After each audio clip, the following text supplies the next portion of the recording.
সন্ধ্যাবেলায় মাকে সন্ধ্যা দিয়ে ভাইকে বললাম পড়তে বসতে। আর ভাই যখন পড়তে বসলো তখন আমি চললাম রান্নাঘরের দিকে।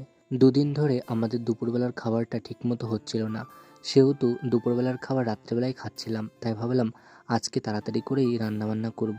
অনেকে জানতে চেয়েছিলে ধুন্দুল বা কুশিনাচ কি। সেই সবজিটা আলুর পাশে ছিল, ওটাই ধুন্দুল বা কুশিনাচ বলে। তোমাদের ওদিকে কী নামে বলে অবশ্যই আমাকে কমেন্টে জানিও।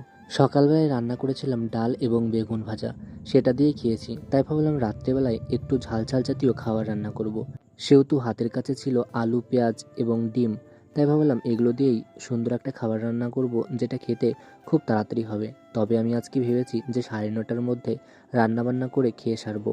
কারণ দুদিন ধরে যেহেতু একটু অনিয়ম হয়েছে, সেহেতু আজকে আর অনিয়ম হতে দেব না। সময়ের মধ্যে রান্নাবান্না করে খেয়ে নেব। তাই আলু, পেঁয়াজ এবং লঙ্কা কেটে এক জায়গায় গুছিয়ে রাখলাম। দুপুরবেলায় যেহেতু বেগুন ভাজাটা ফুরিয়ে গেছিল, ভাই পাঁপড় ভেজেছিল, সেটা দিয়েই খেয়েছিলাম। তাই কিছু তেল বেঁচেছিল কড়াইতে। আচ্ছা, তেল বেঁচে থাকলে সেই তেলটা তোমরা কি করো বলো তো? আমি তো কড়াইতেই রেখে দিই।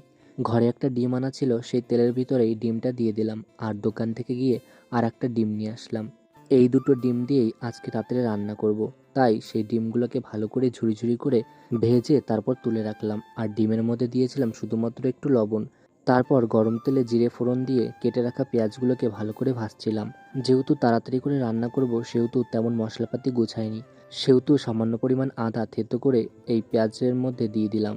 আর তার মধ্যে দিয়ে দিলাম কিছু পরিমাণ জিরের গুঁড়ো এবং কিছু পরিমাণ শুকনো লঙ্কার গুঁড়ো। আর তার মধ্যে সামান্য পরিমাণ লবণ আর একটু জল দিয়ে ভালো করে মশলাটা কষাচ্ছিলাম। যখন মশলাটা কষানো সম্পূর্ণ হলো, তখন এর মধ্যে আলুগুলো দিয়ে ভালো করে ভাজছিলাম। আর লঙ্কাগুলো যেহেতু আমি থেতো করে দিইনি, গোটাই ছিল, তার মধ্যে দিয়ে দিলাম কিছু পরিমাণ মুসুরের ডাল। তারপর ভাজা সম্পূর্ণ হলে দিয়ে দিলাম জল। আর জল দিয়ে ভাবলাম এখন তো আমাকে রুটি করতে হবে। যাই হোক, এতক্ষণে জাল হোক, আমি ঢেকে রেখে দিই আর অন্যদিকে রুটি বানানোর জন্য সমস্ত কিছু গোছাগুছি করি। যখন রান্নাঘরে এসেছিলাম তখন বাজে 8:50 মতো। ভেবেছি 9:30টার মধ্যে খেতে হবে। জানি না আজকে পারবো কিনা, বড্ড তাড়াহুড়োতে করছিলাম। সত্যি কথা বলতে ভাবি একটা সময়ের মধ্যে করব, তবে সেই কাজটা সেই সময়ের মধ্যে না করে উঠতে পারি না। তাই কিছুদিন ধরে সময়ের সঙ্গে কাজ করে উঠতে পারছি না, তাই পিছিয়ে পড়ছি। যাই হোক, তাড়াতাড়ি করে আমি আটাটা মেখে যখন দেখলাম আলুগুলো প্রায় সেদ্ধ হয়ে গেছে, তারপর যে ডিমগুলো ভেজে রেখেছিলাম সেই ডিমগুলো ভালো করে দিয়ে ঝোলটা একটু শুকিয়ে নিচ্ছিলাম। কারণ আমি ভেবেছিলাম একটু তরকার মতো রান্না করব। যাই হোক, তারপর কিছু পরিমাণ গরম মশলা দিয়ে আমার তরকারিটা প্রায় যখন হয়ে এলো, তখন আমি তরকারিটা তুলে রাখলাম।